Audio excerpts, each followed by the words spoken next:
Hey everybody, welcome back to Disappointing Your Demons. My name is Ron and I am a grateful recovering alcoholic. Sorry, it's been a little over a week since I made my last video, but life has been getting lifey and I've had a lot going on and just haven't found the time to actually sit down and make one. So here I am. It's Father's Day 2024 and it's late at night, but I finally found the time to make a video. And it being Father's Day, I just wanted to make a video and talk about what it means to be a father in and out of active alcoholism, active use, and just the things that have happened over the years. Not only myself, my personal experiences as of being a father, but also, with my own father and the experiences that I had with him. Um, it's really tough to explain. It really emotional and really got to dig deep down and be as honest as possible. Um, Me being the way that I was growing up, especially in my later teens and 20s and things like that, I was really I was really defiant. I was a huge pain in the ass as a kid, even before drinking and everything came into the picture, and it just got even worse, because he was a really strict Sicilian, and alls I wanted to do was party and have fun. So as you can imagine, we butted heads quite often. But up until I became what he considered a man, and the way that that came about was that I wanted to go party with my friends at a lake, and he wanted me to go to some like train show with him. And of course, I didn't want to do that. I would much rather go out to a lake and drink with my buddies and smoke weed and do whatever else. And we got into yet another physical altercation, but this one I came out on top of. And he just kind of looked at me and he was like, okay. And that was the last time he ever laid a hand on me. Which, thinking about it and everything, like the fact that I had to get into a physical altercation with my father to basically get him to not hit me anymore when I would what he considered fucked up, was is not a healthy thing for sure. Um, but anyways, moving past that, and later on in life, when I turned 21, he couldn't wait to take me out for what he he knew it wasn't, but my first, one of my first legal beers. And for a period of time, a couple Friday nights a month, we would go out to Uno's in Brockton, Mass, and just get pretty tore up together, and that was fun. It's a good memory. Like my, alcoholism. In my other videos, I don't want to say I made light of it, light of some things, but I mean, it wasn't always like bad times. I mean, I'd be lying if I say I didn't, or if I said I didn't have fun. Um, but I mean, as it always goes, it's always fun until it's not anymore. Um, but yeah, and then he had his heart surgery, like I described before, and almost died. And doctor told him that he had to stop drinking, and pretty much from that day, I don't think I even saw the man have one drink. If maybe he would have like a whiskey sour at dinner or something, but even that kind of trailed off after a while. And another point that I wanted to make, and I think I touched on it in another video, but when he changed after his surgery, I really do, and I do believe in God. I do believe in higher power, and I do also disassociate my higher power from organized religion, and that could be a whole nother video there. But um, yeah, there's a difference between having God in your life and also Christianity, or whatever you want to call it. But he changed, and I really think that it was my higher power doing that, because my higher power knew I was going to be a relatively absentee father, and my girls needed that strong caring, kind father figure in their lives. And as far as it's going to all come together, but as far as I go with my alcoholism and my disease and my personality when I'm drinking, like I gotta say, I'm so blessed to have the three daughters that I have. I'm so blessed, but I chose, or I should say, alcohol chose me over them for a lot of my life and a lot of their lives. And there's some resentments, and there's some deep-seated issues there with my children, um, directly resulting from my drunkenness. I mean, I love them more than you could possibly know. Like I could sit here for hours and just talk about how proud I am of them, how much they mean to me, how protective I am of them, um, up to and including, like, I would literally, I would take a life for them, um, or gladly lay down my own if it meant protecting them. And that's not a lie. That's not a joke. Uh, I don't say it for hyperbole. It's the real deal. Like, they are the most important thing to me in my life. But alcohol almost made it so that it took them away for the rest of my life. It almost took me away from them. Um, but when I tried to be a good father. I tried to be the best dad that I possibly could for them. Sometimes I succeeded. A lot of times I failed absolutely miserably. But whatever the case may be, like, I never stopped loving them. I never did. I mean, I had my own problems. I had my own issues, my own demons that I had to fight on a daily basis. And it took precedence over them a lot of times. Um, and I am truly sorry that I missed a lot of milestones and a lot of important things in their lives that I should have been there for. Um, and that story with Mari having to pull my cell phone out of my pocket to call their mother. That was a real low point.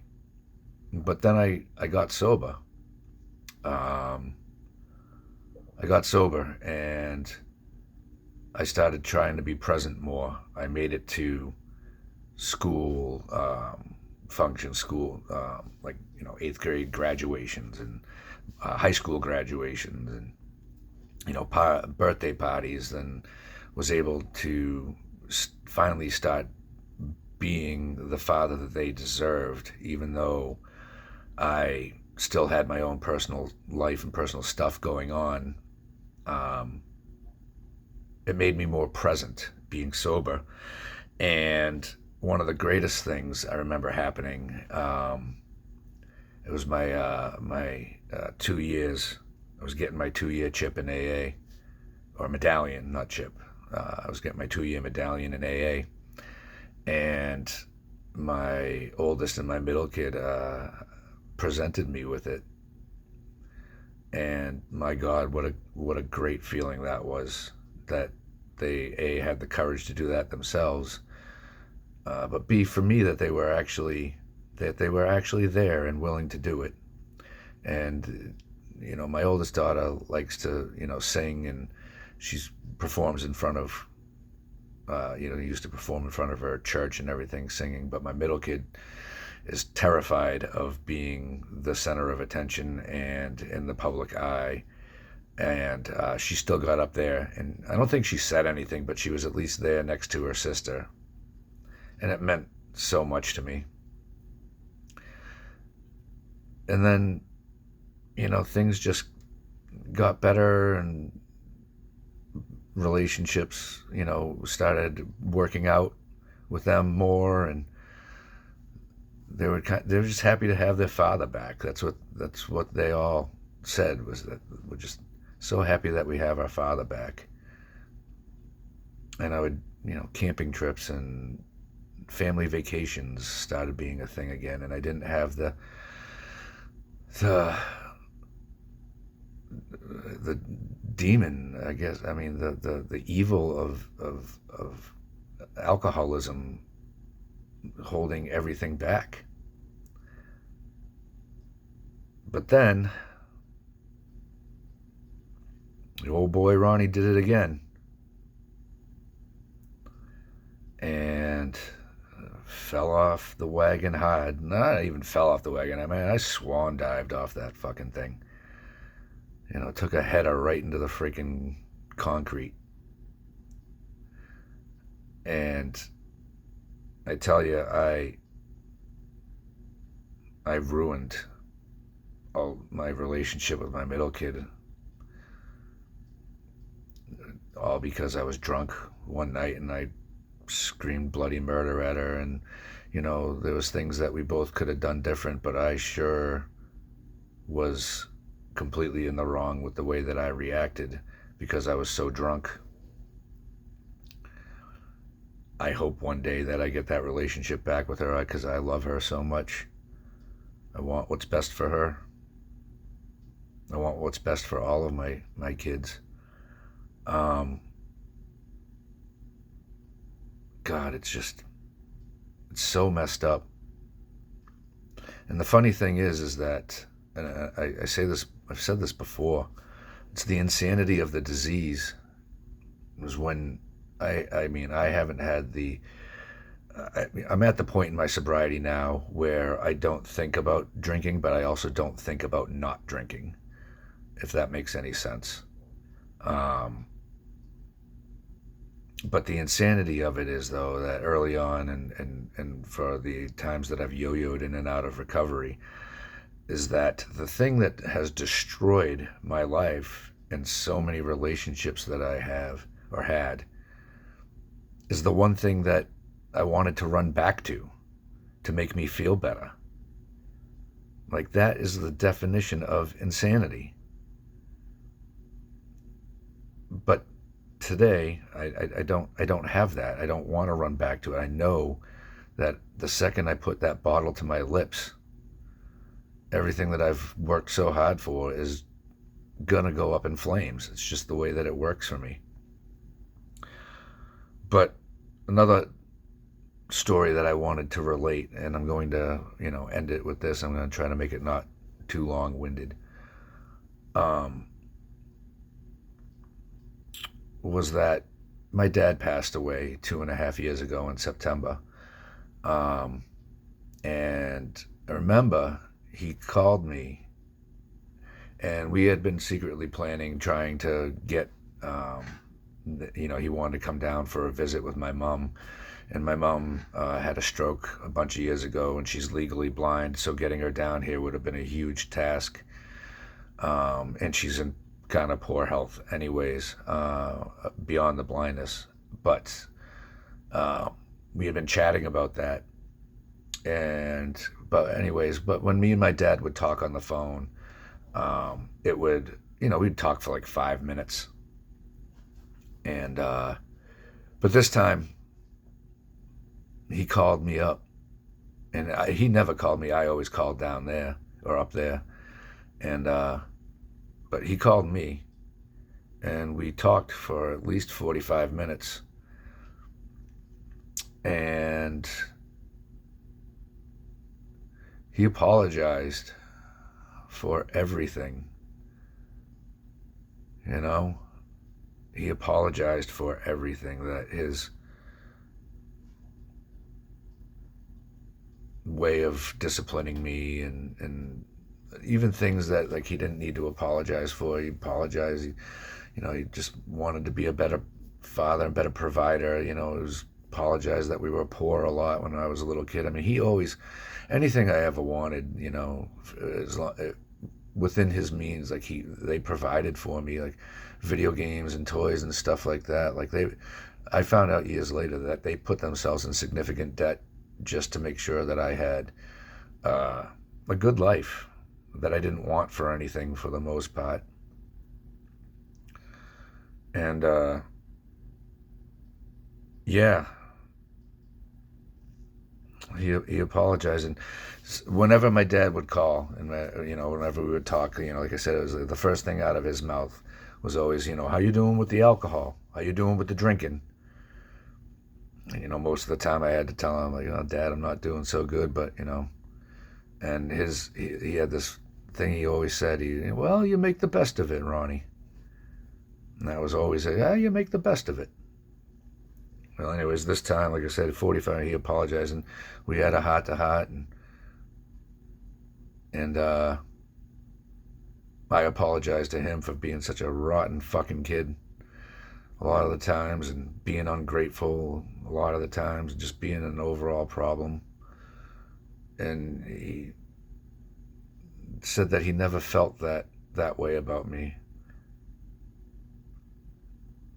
And we ended the conversation with something that we never, ever said to each other, which is, I love you. He said, Ronnie, I love you. And I told him, I love you back, Dad. A month later, he died. And come to find out, he had congestive heart failure.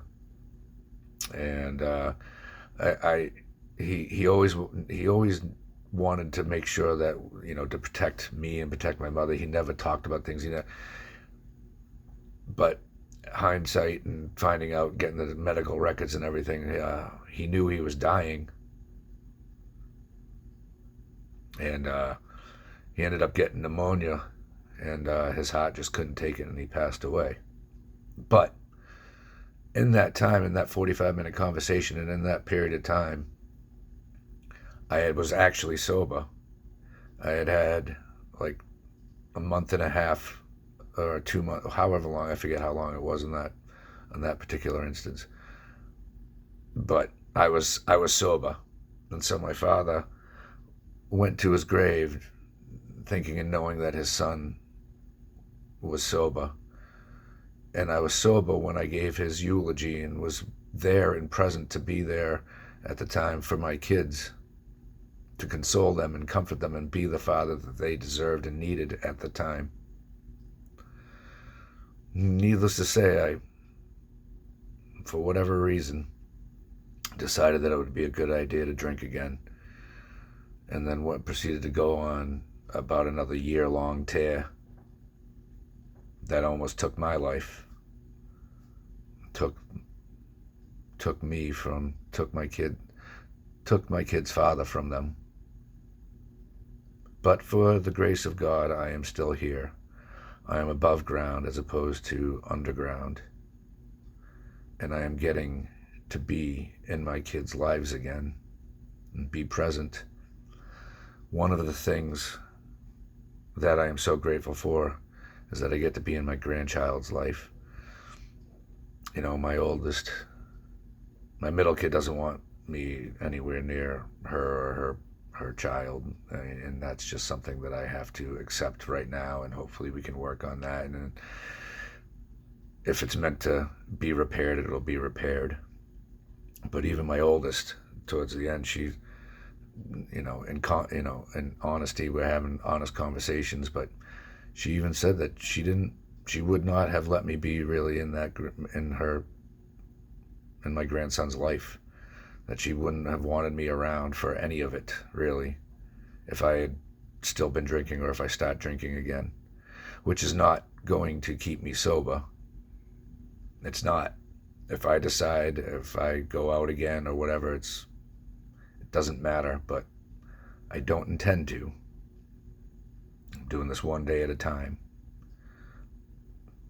But now I can be present, and I got to hold my grandson for a significant amount of time today on Father's Day, which was just absolutely amazing. He's just such a awesome baby boy. And I'm so proud of my daughter for being the strong woman that she is today and the mother that she is. And I'm so happy that she's found a partner, the baby's father, her fiance. he's a great man and he just worships the ground that she walks on.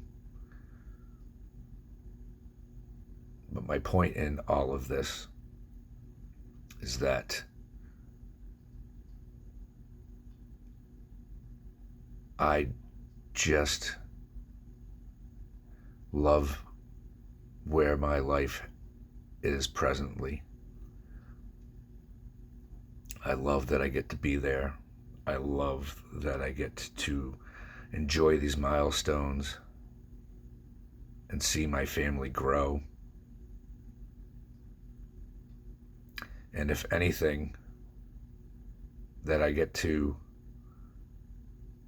fill the shoes and take on the role of patriarch of the family and do my dad proud. It's a great feeling. One day at a time. If you don't mind, please click the like and subscribe button. And if you haven't already, I really just want to get these messages out there. That's all I got. Thanks.